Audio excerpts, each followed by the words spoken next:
Bienvenidos a todos a este nuevo webinar, en esta ocasión que va a tratar sobre la gestión del calendario. La gestión del calendario probablemente sea una de las cosas que más llama la atención, que más requiere de nuestra atención, que más nos gusta hacer a los directores de proyecto también, por qué no decirlo. Y seguramente es la parte en la que más ayuda tenemos de herramientas comerciales que podemos obtener en el mercado, tipo Microsoft Project, Primavera. Hay distintos software que permiten que nos facilite la tarea del director de proyectos. Pero bueno, ya os adelanto que desde el punto de vista profesional esto entraña un peligro, y es que le dediquemos demasiadas horas a gestionar o a juguetear, mejor dicho, con estos software de apoyo y dejemos de prestar atención a otras cosas, ¿no? A otros parámetros, a otros conceptos, a otras áreas de conocimiento que también son muy importantes dentro del proyecto. Por tanto, está bien que sepamos herramientas, está bien que conozcamos y que tengamos mucho conocimiento sobre cómo calcular rutas críticas, cómo afecta las demoras en ciertas tareas de nuestro cronograma al desarrollo total del proyecto, y que lo tengamos muy en mente. Y sin embargo, también he de decir que tampoco conviene dedicarle demasiado tiempo. Esto desde el punto de vista profesional. Desde el punto de vista yo creo que de lo que nos trae a la mayoría de los que estamos hoy aquí en este webinar, que es la preparación a la obtención del certificado PMP, sí os digo que es una de las áreas que requiere mayor trabajo, porque es susceptible de tener más número de preguntas, primero, y segundo, más número de ejercicios a realizar. Por eso en este área en EALDE hemos hecho hincapié y hemos enfatizado la preparación de esta parte con ejercicios prácticos de las mayores variedades que os vais a poder encontrar en el examen posteriormente, que son calcular la ruta crítica, calcular las holguras, calcular la duración prevista del proyecto, responder a preguntas del tipo, ¿y qué sucede si la tarea tal, la HJK, la que toque, sufre una demora de X días o semanas? ¿Qué pasa con la duración estimada total del proyecto?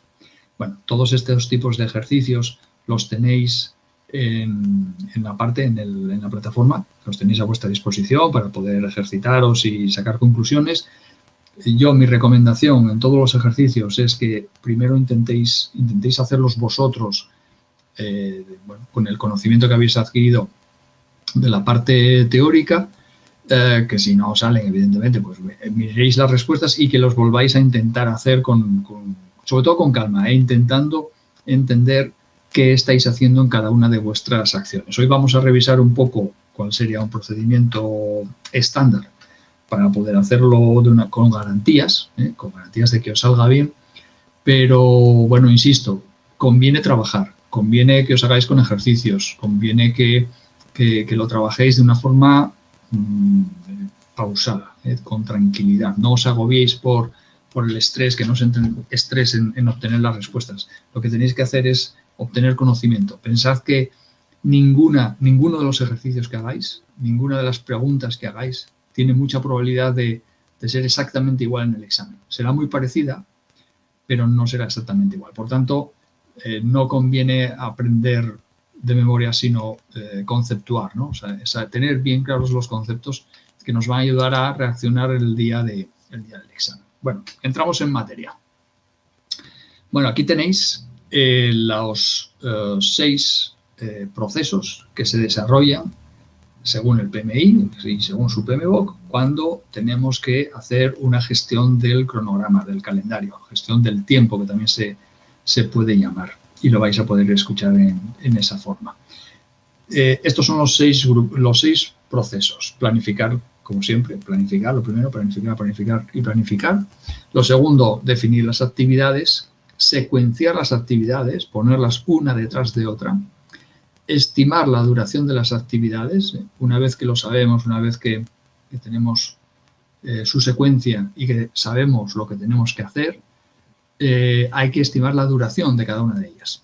Desarrollar el cronograma, es decir, ponerlo sobre el papel y hacerlo, digamos, engranarlo, ponerla uno detrás de otra, ver los plazos de tiempo, entender un poco, aquí es la parte práctica, la que os decía hace un momento, donde vais a tener ejercicios, vais a tener que hacer ejercicios para poder entender bien qué significa desarrollar el cronograma. Significa ni más ni menos que ponerlo sobre el papel, estudiarlo, sacar sus duraciones, ver la correlación entre unos y otros, ver dónde están las rutas críticas, ver cuáles son las tareas que van a requerir mayor atención, allí donde tenéis que poner todo vuestro énfasis para que salga bien y que no hagan retrasar la fecha de finalización del proyecto total. Y, finalmente, controlar el cronograma. Bueno, como todas las áreas de conocimiento, excepto integración, bueno, lo veis en la presentación, en esta presentación que os tengo aquí. Como veis, no tiene ni grupos de proceso de inicio, como todas, menos stakeholders e integración. No tiene grupos de proceso de cierre, como todas, menos integración. Y casualidad o característica, perdón, de esta gestión, de este área de conocimiento, no tiene procesos de ejecución. ¿Por qué? Pues porque el cronograma se va desarrollando en función o a compás de todas tus actividades de ejecución. Lo que sí que haces es controlar el cronograma. Y fijaros que es la única que está ahí un poco aparte. Dentro del grupo de proceso de planificación, tenemos 5, ni más ni menos. Es el área de conocimiento que más actividades agrupadas juntas en un solo bloque o grupo de procesos tiene. Y está justo en el proceso de planificación. Por lo tanto, hay que entender que bueno, pues da lugar a muchas cuestiones que os pueden caer en el examen. Cae mucho sobre el tema de las estimaciones para determinar la duración de las actividades, métodos de estimación, y cae mucho actividades o ejercicios, digamos, de numéricos, no de situacionales, no de preguntas de situación, sino ejercicios numéricos sobre las preguntas como las holguras o las duraciones o la cadena crítica. También determinar la cadena crítica de este proyecto dado por las siguientes tareas, y te enumera una serie de ellas, A, B, C, D, hasta la que toque, la K, la L, la M. Les da una duración y les da un orden de prevalencia, cómo van enlazadas unas con otras. Y con esa poquita información tú tienes que crear un esquema rápido y con ese esquema creado estudiar todos los posibles caminos y sumar su duración. Y el que dé mayor duración, pues es el camino crítico final. Bueno, esto lo vamos a ir viendo en el día de hoy y, insisto, tenéis ejercicios para poder hacer vuestra preparación de la forma más adecuada de cara al examen. Bueno, avanzamos. Planificar la gestión del cronograma. Bueno, pues partimos de algo muy importante que vimos el webinar pasado y hablamos de él, que era la EDT, la estructura desglosada de trabajo. Os dije que hay que saber distinguir entre esa estructura desglosada del trabajo y el cronograma. El cronograma llega hasta un nivel de tarea, un nivel muy bajo, de mucho detalle. La EDT se queda mucho más arriba, se queda en bloques de trabajo, se queda en paquetes de trabajo que podríamos plantearnos asignar a una subcontrata. Por ejemplo, hoy el asfaltado de una determinada instalación o de una calle o de una autopista, o por ejemplo la interface de usuario de un software, con todo lo que eso implica, con todas las ventanas que pueden desarrollarse ahí, con todos los diseños de botones o el diseño gráfico o la selección de fotografías o la interacción de los test que pueda cargarse sobre esa página o de los formularios de preguntas que pudieran ir sobre ese interface de usuario. No llegamos a ese detalle en la EDT, sin embargo en el cronograma sí. El cronograma perfectamente cabe el desglose que os acabo de citar, por ejemplo, de cada una de estas cosas. En el asfaltado, pues el nivelado, la capa de arena, la capa de grava, la capa de no sé qué, tirar el asfalto, tirarle no me acuerdo ahora, la sustancia que va, el betún, el embetunado, etcétera, para que luego volver a apisonar, volver a alinear, volver a hacerle la pasada para que compacte. Incluso la pintura podría ser, el pintado podría ser otra de las tareas. Bueno, todo eso que en la EDT va en un paquete que tú puedes llamar asfaltado y no quieres entrar en más detalle, cuando llegas al cronograma sí que lo tienes que tener detallado, porque cada una de esas acciones, cada una de esas tareas tiene un tiempo estipulado. Y además, pues por las cosas de la física, tiene que ir con un orden, no pueden ir todas a la vez. Muchas de ellas tienen que esperar a que acabe, e incluso a veces tienen que esperar a que acabe más unos ciertos días para que pueda empezar la siguiente tarea a desarrollarse.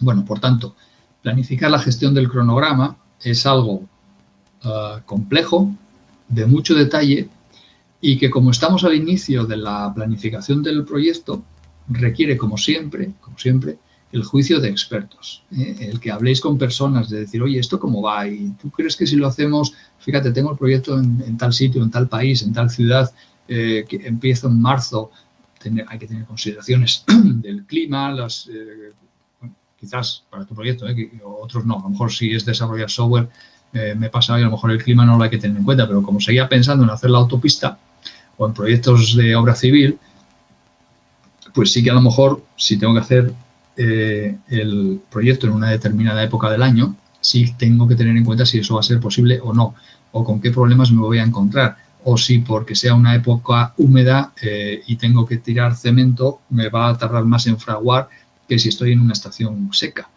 etcétera, etcétera, etcétera. Bueno, todas esas cosas y consideraciones son las que tienes que poner sobre la mesa a la hora de planificar el cronograma. Y con la planificación del cronograma viene una definición de actividades.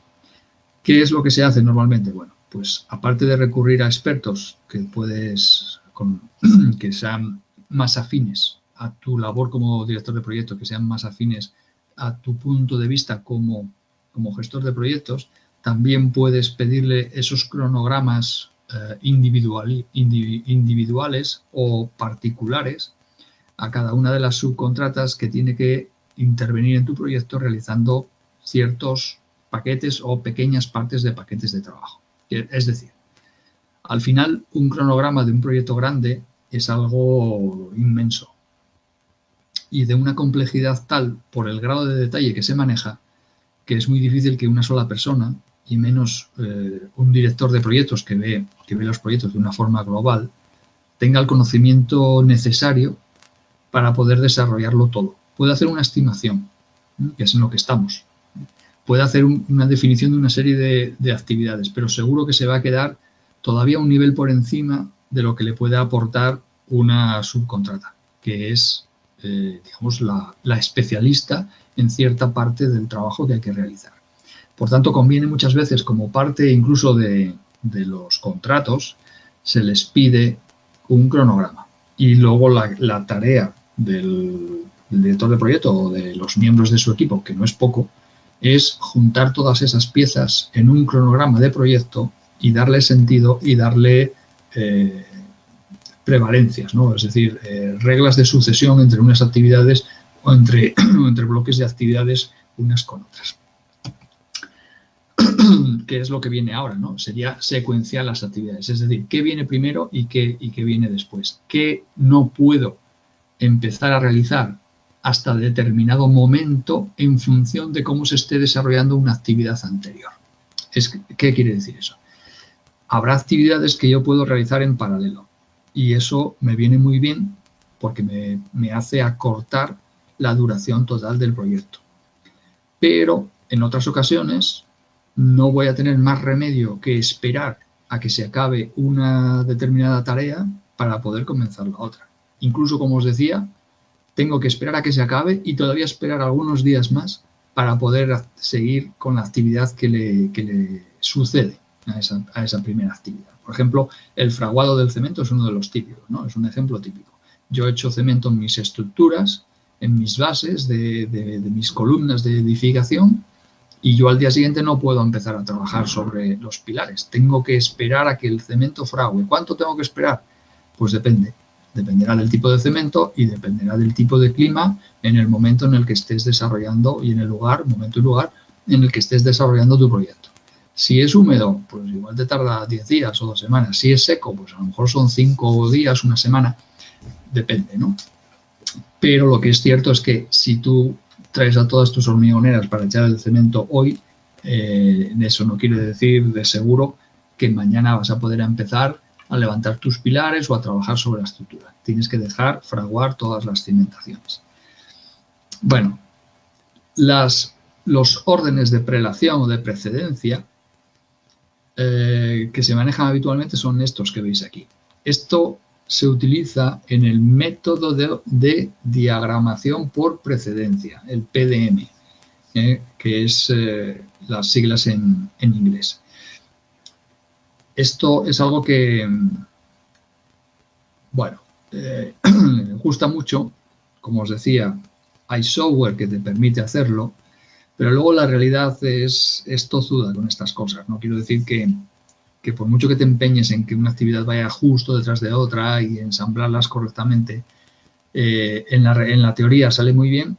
Tú haces el proyecto y te sale fenomenal, el diagrama de Gantt, pero luego la realidad es tozuda, ¿no? Y es difícil y las cosas no acaban de salir. Bueno, las principales que hay, por explicarlas rápidamente, las tenéis ahí mismo y son de fin a inicio, de fin a final, de inicio a inicio y de inicio a final. Bueno, una tarea puesta en el tiempo es como una barrita en el tiempo que tiene un inicio y tiene un final. Fecha de entrada, fecha de inicio, fecha de finalización. Y la siguiente es igual, entonces las relaciones que puedo establecer 2 a 2 son 4, ¿no? 2 al cuadrado, 4. Sin embargo, fijaros, la última es que bueno, yo no conozco nada en la realidad que se haga así.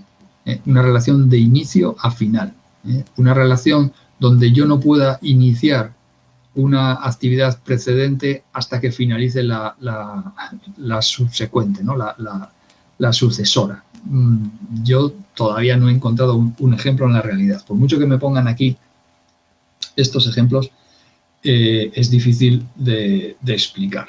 Y la verdad es que no sé, yo no la he usado nunca en la realidad como profesional, y en la teoría tampoco he visto nunca un ejercicio o algo que la tocara.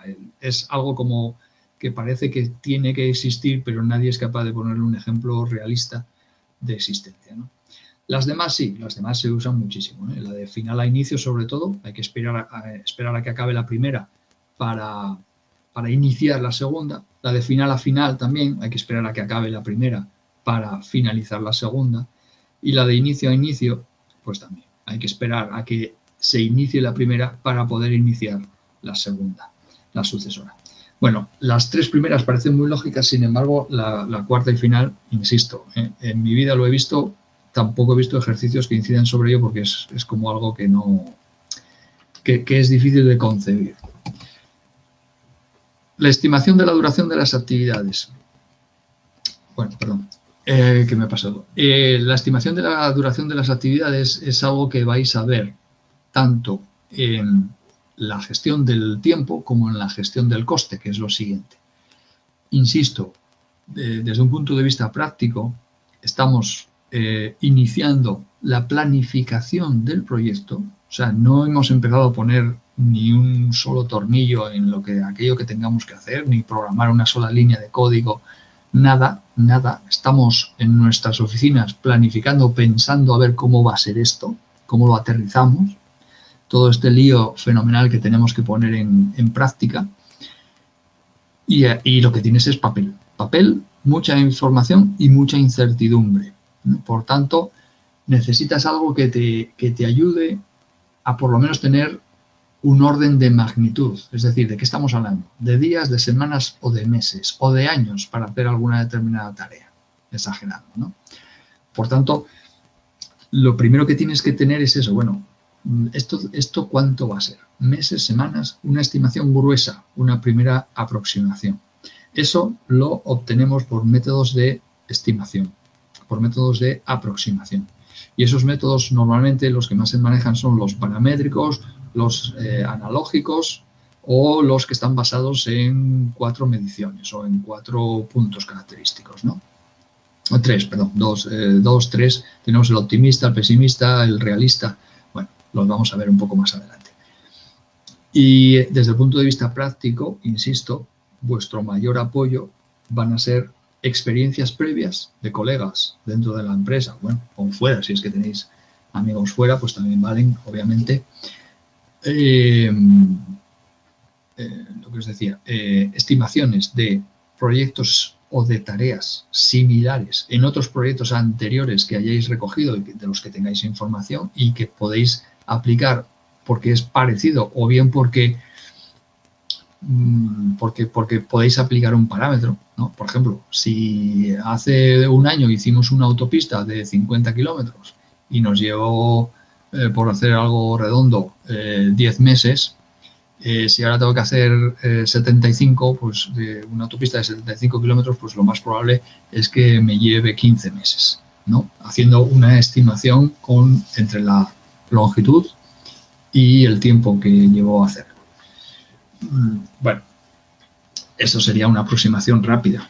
Obviamente, no te puedes quedar ahí, ¿eh? Tienes que seguir trabajando, tienes que seguir afinando, tienes que seguir recabando información, hablando con los proveedores, si es que ya los tienes decididos o todavía no lo has sacado a concurso. Bueno, en cualquier caso, siempre es de forma estimativa. Vamos a ver más adelante los métodos que tenemos para hacer esto. Bueno, fijaros, aquí tenéis las entradas al proceso de estimación de la duración de las actividades y fijaros en los documentos de proyecto, fijaros en todo lo que nos tenemos que apoyar. Atributos de las actividades, lista de actividades, registro de supuestos, registro de lecciones aprendidas, lista de hitos, asignaciones del equipo de proyecto, estructura de desglose de recursos. Igual que teníamos estructura de desglose de el trabajo, también tenemos una estructura de desglose de recursos, es decir, de quién vamos a poner a hacer las cosas, quién nos va a ayudar a hacer todo esto. El calendario de los recursos. A veces no lo tenemos en cuenta. Y esto, bueno, es una aportación que viene mucho del mundo del software. El mundo del software es un mundo muy rápido, como siempre os digo, muy cambiante. Ha introducido las tendencias y los conceptos ágil para gestionar rápidamente los proyectos, unos proyectos donde todo sucede muy rápido y donde hay mucha prisa.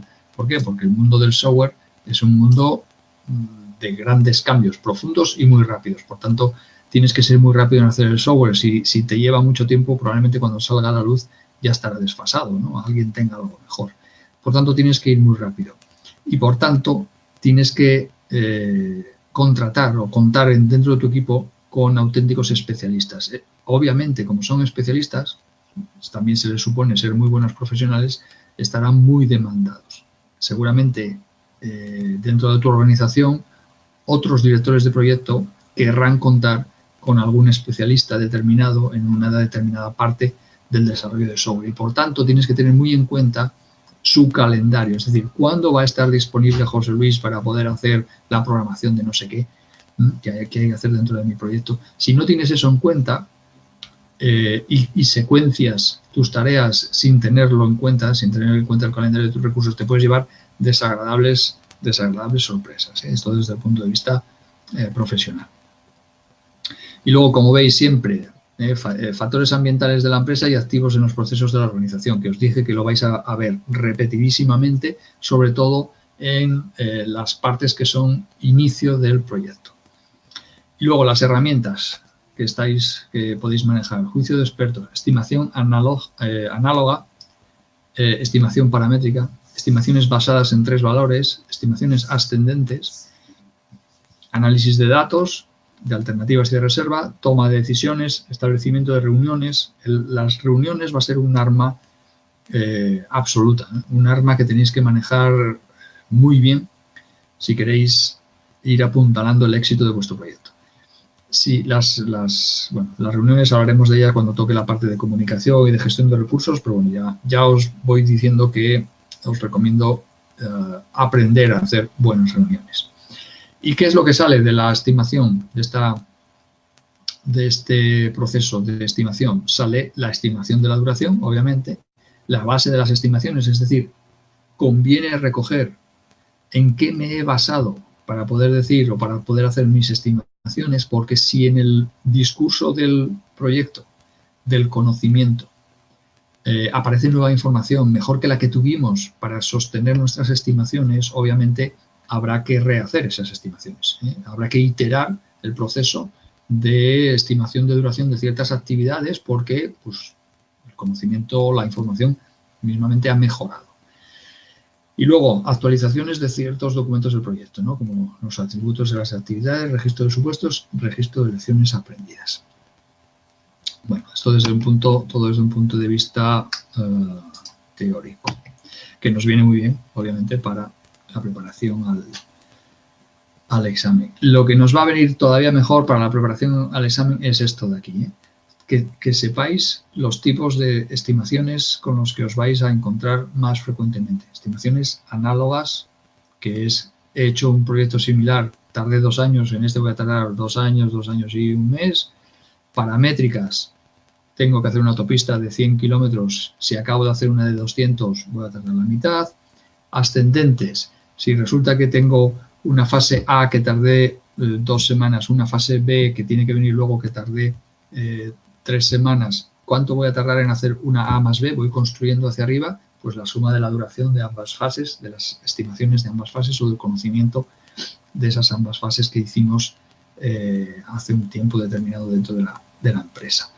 Y luego esta, que suele caer mucho en los exámenes, estimaciones basadas en 3 valores, valores optimista, pesimista y realista. Vamos a ver esto un poco más adelante. Fijaros, tenemos 2 formas de apoyarnos en las matemáticas para poder construir una estimación de la duración de una determinada tarea basado en 3 valores conocidos. Optimista, pesimista y medio realista. Vale, tenemos la primera, que es la más sencilla. Cada uno de los valores que hemos dado tiene el mismo peso y es una distribución triangular, donde la duración estimada de esa tarea es la suma de los 3 valores, optimista, pesimista y el realista, dividido entre 3. Como todos tienen el mismo valor, dividido entre 3. Sin embargo, en la distribución beta, ya no todas tienen el mismo peso. Hay la parte realista, que se le da un peso mayor, en concreto el doble que la suma de las otras 2, es decir, vale por 4, mientras que la optimista y la pesimista, que serían los valores extremos, se les da un peso relativo de 1. Por tanto, la división, el valor medio, no es entre 3 como anteriormente, sino entre 6, porque en el total tenemos 6 pesos unitarios, ¿no? La parte realista que pesa por 4, la parte optimista por 1 y la parte pesimista por 1 también. Vale. Fijaros aquí, esta es la gráfica de la distribución beta. Y esta es la forma de obtener una estimación de la duración más probable, conocidos 3 puntos. Conocido el punto optimista, el punto pesimista y el punto más probable. Como veis aquí en el ejercicio, ¿cuál es la parte optimista? La parte, o el dato optimista es que la duración va a ser de 4 unidades de tiempo, lo que sea, días, semanas, meses, años. La parte pesimista dice que van a ser 16. Y la parte más probable, por el estudio probabilístico que tengáis o por las bases de datos que tenéis a vuestra disposición, os dice que lo más probable es que sean 7. ¿Cómo construyo yo la estimación de la duración esperada de este suceso con esos 3 puntos? Pues aplicando la fórmula anteriormente. el dato optimista más 4 veces el dato realista o más probable más el dato pesimista partido por 6. En este caso sería 4 más 4 por 7 más 16, que nos da una duración esperada, estimada, de 8 días.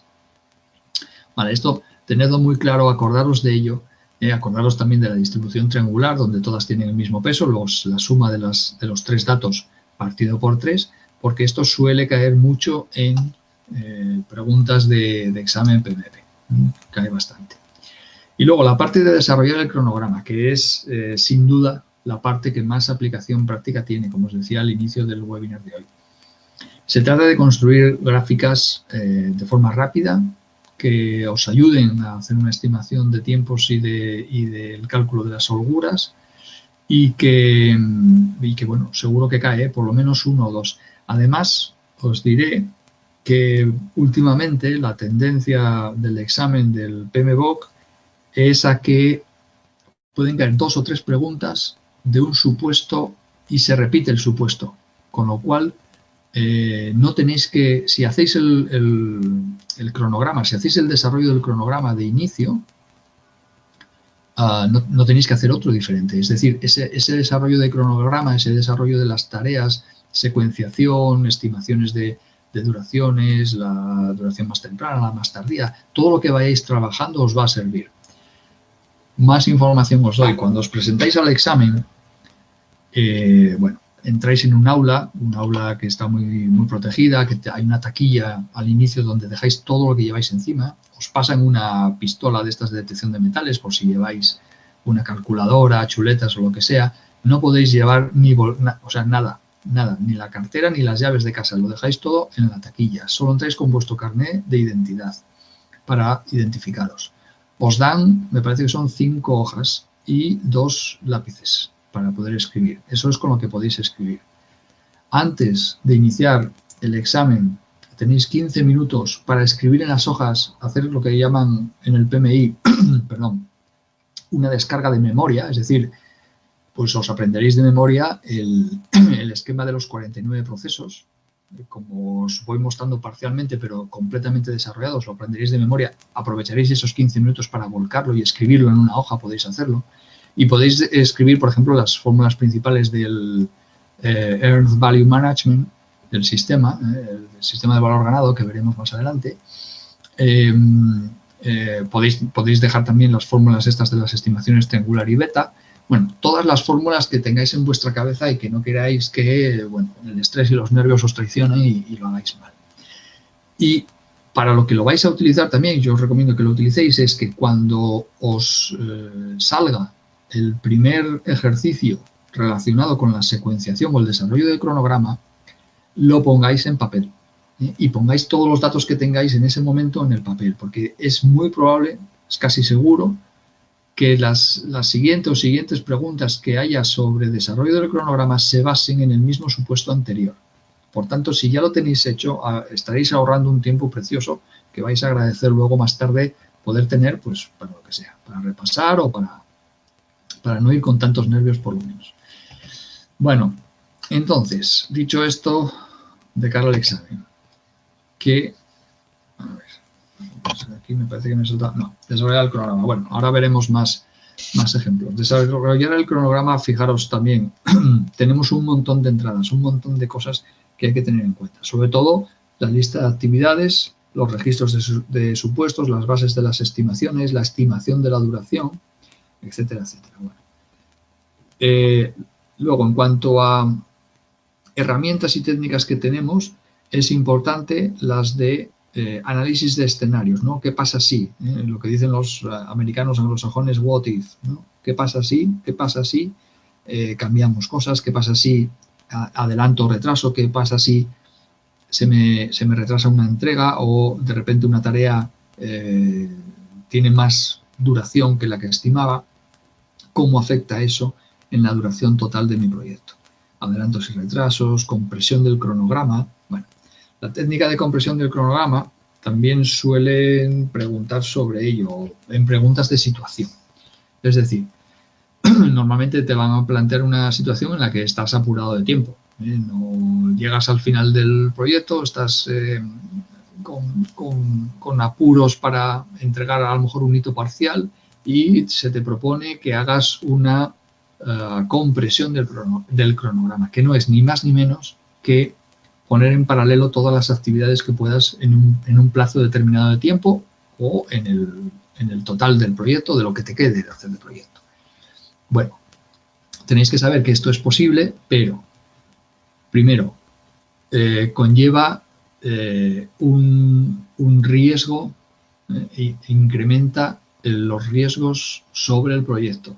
Porque si algo falla ahí, al tener tantas cosas en paralelo, un fallo en una tarea o en el desarrollo de una tarea probablemente impactará a los desarrollos de otras tareas o a su consecución, es decir, que puedan seguir adelante unas con otras.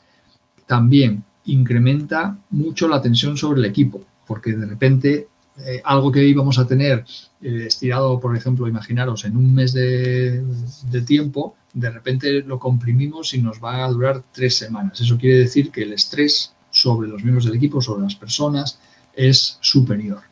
Y por otro lado, también implica que hay un incremento de la densidad de recursos a utilizar en ese determinado tiempo. Imaginaros que si antes teníais un mes para hacer una determinada labor que, por ejemplo, fuera a llevar 10 personas y tenemos 4 semanas, si ahora eso lo hacemos en 3 semanas, estamos incrementando en esas 3 semanas esa concentración de recursos de personas y de costes también que tenemos que hacer frente. Por lo tanto, no se impacta el presupuesto total, pero sí se impacta la tesorería del presupuesto. Es decir, tengo que pagar en 3 semanas lo que antes pensaba pagar en 4, con lo cual la tesorería se ve comprometida.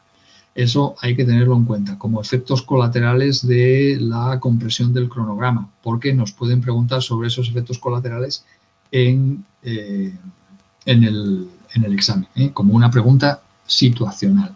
A veces esos resultados o esas consecuencias de la compresión del cronograma pueden llegar a generar que haya que plantear un cambio dentro del proyecto y por tanto haya que acudir al comité de cambios para plantear si se acepta el incrementar la densidad de gasto, el incrementar la utilización de recursos en un determinado plazo y haya que acudir, como decía, al comité de cambios para pedir permiso e implementar una compresión del cronograma.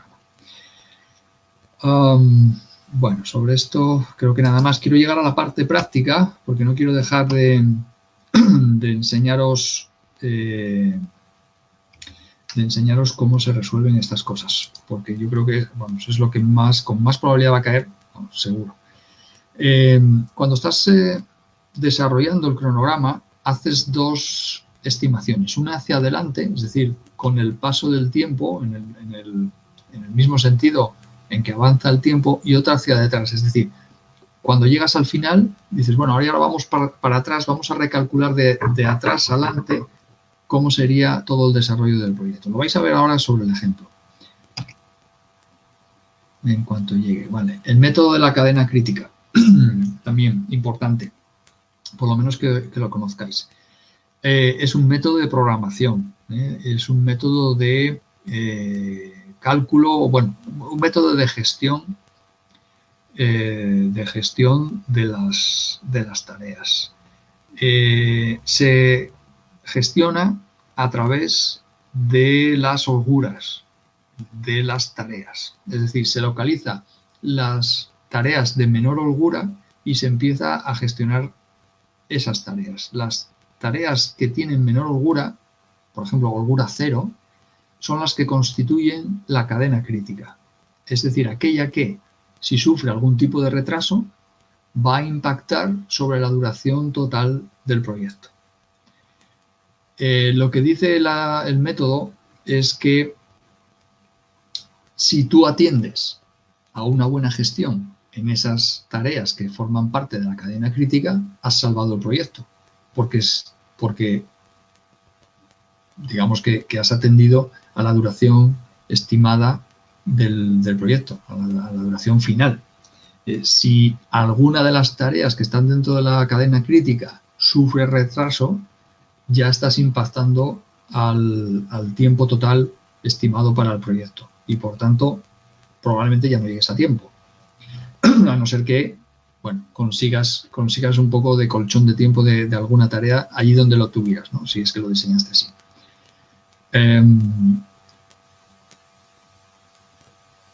Bueno, aquí creo que no voy a contar nada más. Vale, vamos a avanzar. Vamos a avanzar hacia la parte donde está lo interesante. Bueno, estos son diversos tipos de ejecuciones, como es el crashing, la intensificación en el cronograma, cómo se puede comprimir, acortando la duración de las tareas. Bueno, esto es bueno, ya lo sabemos todos lo que implica, ya sabemos todos cómo se consigue, que es a base de apretar y achuchar al proveedor, ¿no? Al subcontratista para que haga las cosas de forma más rápida. Bueno, son técnicas que tienen un nombre teórico bonito, en la práctica ya sabemos todos lo que es. Conviene que lo sepáis, conviene que lo tengáis en mente.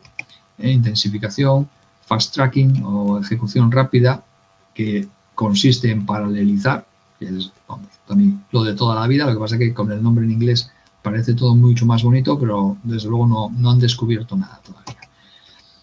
Y llegamos a la parte interesante. Bueno, la gestión del calendario, al final lo que entregas es una línea base de cronograma. Una de las famosas líneas base, de las unas cuantas que hay, 5 o 6 líneas base que vamos a tener en nuestro proyecto. Eso quiere decir que es como una guía, es como el camino que hay que recorrer y si me desvío de ese camino tengo que corregir. Eso es una línea base, es como trazar tu singladura, tu ruta cuando sales en barco y que sales de un puerto A y quieres llegar a un puerto B. Calculas las derivas, calculas los vientos, calculas un montón calculas etapas de qué puerto a qué puerto tengo que ir intermedio hasta llegar al puerto final, y si me desvío de ese rumbo trazado, pues tendré que corregir porque entonces iré mal, ¿no? Me perderé o alargaré mucho el viaje. Con el proyecto pasa igual. Tenemos una serie de líneas base, línea base de los costes, del alcance, del cronograma, etcétera. Si me desvío de esas líneas base, empiezo a estar en peligro, empiezo a estar en mala situación. Y eso es lo que tenéis que tener en cuenta. Hay una de las principales es la línea base del calendario. Vale, y ya llegamos a lo mollar, ¿no? A lo bueno y a lo importante que vais a tener que utilizar para desarrollar el cronograma y para hacer unos buenos ejercicios en el examen, sobre todo. Vamos a utilizar un módulo de este estilo, un módulo que no es ni más ni menos que un recuadro, un rectángulo que tiene 4 esquinas marcadas y en el centro tenemos B, que es la tarea, la que nos toque, la B, o la descripción que fuera ahí, y el 2, que es su duración estimada. Como veis, arriba se pone el Early Start, que es la fecha más temprana de arranque de la tarea. Arriba a la izquierda. Arriba a la derecha tenemos el Early Finish, que es la fecha más temprana en que se puede finalizar esa actividad. Esas dos que están en azul constituyen la estimación hacia adelante. Es decir, vamos haciendo correr el tiempo en el sentido natural del tiempo, hacia adelante, avanzando con el tiempo y vamos cumplimentando esas dos fechas. Cuando llegamos al final del recorrido de todo nuestro proyecto, entonces, de final a inicio, yendo hacia atrás, la otra programación, contraprogramación, cumplimentamos las dos fechas que tenemos abajo. Primero la late finish, fecha más tardía de finalización de la actividad, y luego la late start, que es la fecha más tardía de comienzo de la actividad. Y ahora vais a ver cómo las holguras están relacionadas con restas entre esas fechas. Mira, este es un cuadro sencillo, muy sencillo, muy básico para explicaros cómo se hace esto. Mira, tenemos el enunciado de vuestro ejercicio, es la parte que está arriba, esa matriz en la que aparece actividad, predecesora, duración en días. La actividad A no tiene predecesora, por tanto es la de arranque del proyecto. Tiene 5 días de duración. La actividad B tiene de predecesora la A y dura 2 días. La actividad C tiene de predecesora también la A y dura 4 días. Y la actividad D tiene 2 predecesoras, la B y la C, y dura 3 días. Bueno, con esa información, el esquema que os podéis montar es el siguiente. Lo primero, los cuadritos, poniendo en el centro la actividad y su duración, y reservamos los 4 cuadritos en las 4 esquinas. Como la A es predecesora de B y C, pues ponemos B y C a la misma altura. Y como la D tiene de predecesoras a la B y la C confluyen en la D. Bueno, y ahora hacemos la estimación o el desarrollo del cronograma hacia adelante. Empezamos en 0. Siempre, se empieza en 0. Duración 5 días. 0 sería Early Start, Early Finish 5. Ese 5 lo pasamos a la sucesora de A, que es tanto B como C. Por tanto, Early Start de B y Early Start de C son 5, los dos igual. La tarea B dura 2 días, por tanto, Early Finish será 7 para B, y como C dura 4 días, Early Finish de C será 9. Tanto B como C son predecesoras de D. B acaba en el día 7 y C acaba en el día 9. ¿Cuándo puedo empezar D? Pues como necesito que se acaben B y C, D de dedo no la puedo empezar hasta que finalice la más tardía, que en este caso es C, y que finaliza en el día 9. Por tanto, el Early Start de D es el día 9. Y como dura, tiene 3 días de duración, acabará Early Finish el 12. Vale. Con esto he cumplimentado, he acabado mi desarrollo hacia adelante. Y ahora hago el desarrollo hacia atrás. ¿Por dónde empiezo? Bueno, pues la tarea D acaba el día 12. Bueno, pues late finish, para no demorar mi proyecto, obviamente, va a ser 12. D dura 3, 12 menos 3, 9. Ese 9 se lo transmito a B y a C. Y ahora calculo para B el late start, 9 menos 2, 7, y para C, late start, 9 menos 4, 5. ¿Qué cifra le paso a A, que es la antecesora de B y de C? El 5, porque es la más pronto, la más temprana que le puedo pasar. 5 menos 5, que es la duración de A, fijaros, 0 también. ¿Cuál es la cadena crítica de bueno, no es la cadena crítica lo que tenemos que analizar. Lo que tenemos que analizar son las holguras, fijaros. Vamos a analizar las holguras. La holgura de D es 9 menos 9, 0 días. Late start, late finish menos early start. Esa es su holgura, 0. La holgura de C es 0 también, 5 menos 5. Y la holgura de A es 0, 0 menos 0. Sin embargo, la holgura de B es 7 menos 5. ¿De acuerdo? Son 2 días. ¿Dónde está la cadena crítica? Aquí. La cadena crítica es el camino que recorre las actividades de holgura 0, que en este caso es A, C, D. A de anterior, C de casa, D de dedo. B no forma parte de la cadena crítica porque B tiene holgura. B se me puede demorar en 2 días sin que impacte en el proyecto. Por tanto, la cadena crítica es A, C, D en este caso. Bueno, os lo he dicho, este es un ejemplo muy sencillo. Insisto, tenéis ejercicios para practicar esto con esquemas más complicados en la plataforma. Pero, por supuesto, la práctica y la dinámica es la misma. Se puede complicar porque puede haber más tareas dentro de nuestro esquema, obviamente, más predecesoras que confluyen en una sola, mayor complejidad en los caminos. Es decir, yo de aquí, de inicio, de A a D, obviamente solo tengo 2 caminos, o por B o por C. Cuando tengo muchas más tareas, los caminos pueden ser pues muchos más, ¿no? Habrá que ver la casuística y habrá que ver todas las opciones y posibilidades. Pero bueno, es interesante, es entretenido, es muy mecánico, como veis. Bueno, hay que ser solo un poco ágil contando y un poco ágil restando y tener muy claro los conceptos que hay que aplicar. Ya veréis que no es nada difícil. El control del cronograma lo hacemos a través de la teoría del valor ganado, el Earned Value Management. Esto os recomiendo que también vais a tener ejercicios. Os he puesto ejercicios de apoyo para que practiquéis. Este da juego, da mucho juego, cae siempre. Por tanto, poneros a la práctica, aprenderos bien el método, aprenderos las fórmulas.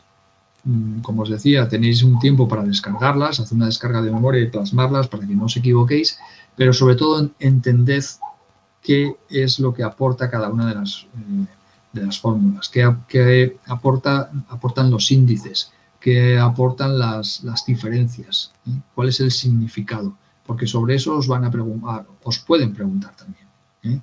¿Qué quiere decir si tengo un SPI mayor que 1 o menor que 1? Si las diferencias son mayor o menor que 0. ¿Qué quiere decir respecto al cronograma? Si vamos avanzados o retrasados en el cumplimiento del cronograma, en el cumplimiento del presupuesto.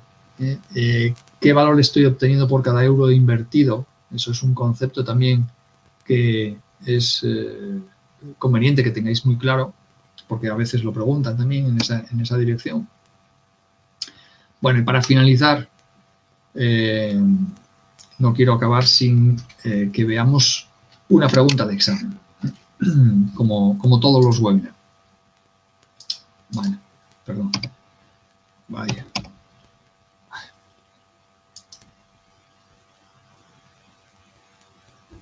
Un segundo que recupero la presentación.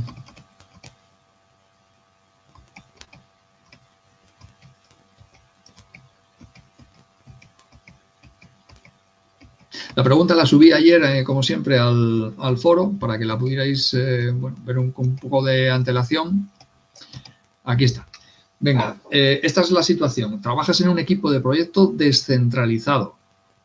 Descentralizado, eso quiere decir pues un equipo de proyecto moderno, donde una persona está en una ubicación, en un país, en una ciudad, y otros miembros de tu equipo están en otras ciudades, países totalmente diferentes, culturas distintas, etcétera.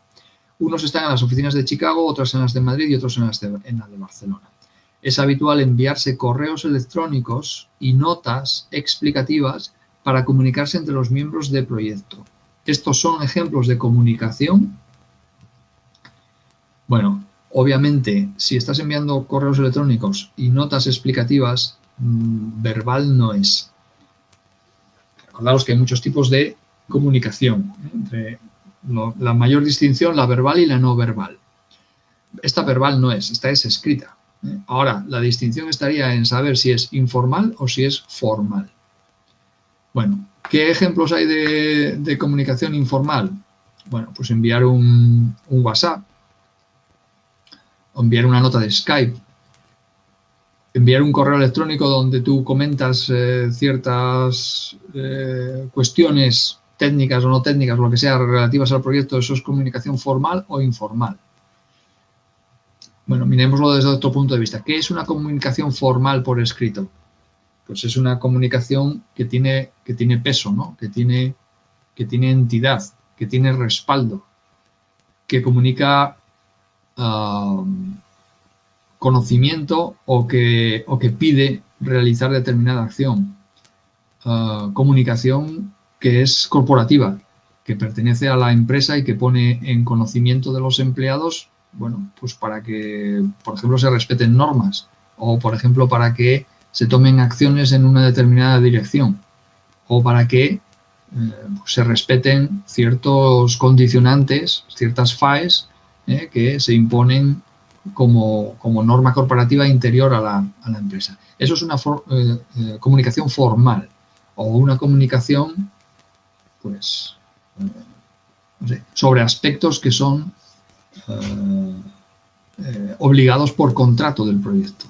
Por ejemplo, todos los meses o todas las semanas se debe enviar un informe de desarrollo de los principales aspectos del proyecto. Eso es una comunicación formal, porque esos resultados que están expuestos ahí tienen un peso y tienen una correlación contractual, vienen por un requerimiento contractual. Por tanto, es una comunicación formal. Lo que nos están poniendo aquí, para mí, es un ejemplo de comunicación informal escrita, ¿vale? Bueno, y esa es la respuesta. La respuesta en este caso que se pulsó fue la D de dedo, formal escrita. La respuesta correcta es informal escrita. Y esta vez pues no me ha aportado la base de que se corresponde con el PMBOK, pero bueno, como veis la marcada correcta es la informal escrita y la explicación, bueno, creo que no voy desencaminado con la explicación que os he dado. Lo que no veo es que se haya aportado el respaldo de donde está en el PMBOK, quizá no esté, no lo sé, tengo que revisar eso. Bueno, por hoy he acabado. No sé si tengo alguna pregunta que me hayáis lanzado, porque la verdad es que no he ido mirando sobre la marcha. Vale, Javier ha acertado. Perfecto, Javier. Informal escrita, sí, señor. Bueno, pues no tengo preguntas, no veo preguntas por vuestra parte. Pues nada más que comentar. Entonces, agradeceros muchísimo la atención. Como veis, 1 hora es un tiempo justito para poder daros información, bueno, al menos básica sobre todo este tema, que es muy extenso. Son 6 procesos, por tanto es bastante lo que hay que estudiar sobre esto. Además tiene la parte práctica, que siempre es jugosa, porque bueno, estaréis cansados, a lo mejor, o llegaréis a estar cansados de preguntas de tipo situacional, donde hay que romperse mucho la cabeza, y a veces encontrar un ejercicio numérico pues desengrasa un poco, ¿no? y oxigena el cerebro. Así que nada, os recomiendo como siempre que estudiéis con el método que os recomendamos siempre en EALDE. Primero la teoría, luego los test. En este tema tenéis añadido los ejercicios numéricos para practicar con el tema del desarrollo del cronograma, los diagramas de Gantt, las holguras, las duraciones, y también con la parte del Earned Value Management, el sistema, el método del valor ganado, para saber si nuestro desarrollo del proyecto va adelantado o retrasado respecto al tiempo en lo que vamos haciendo. También muy interesante, muy metódico, tener los conceptos claros, ir poco a poco. Y finalmente, nuestro maravilloso simulador de examen, que ya os digo, es una herramienta extraordinaria, pero tenemos que usarla con cabeza y siguiendo el método, preparándonos bien, estudiando las notas técnicas, estudiando el PMBOK versión 6 también, que espero hayáis conseguido, hayáis adquirido uno, y luego después vamos al simulador y ahí nos probamos y nos machacamos en situación de examen. Nada, muchísimas gracias a vosotros, y como sabéis, el próximo lunes nos volvemos a encontrar. Un saludo a todos y ánimo con el estudio.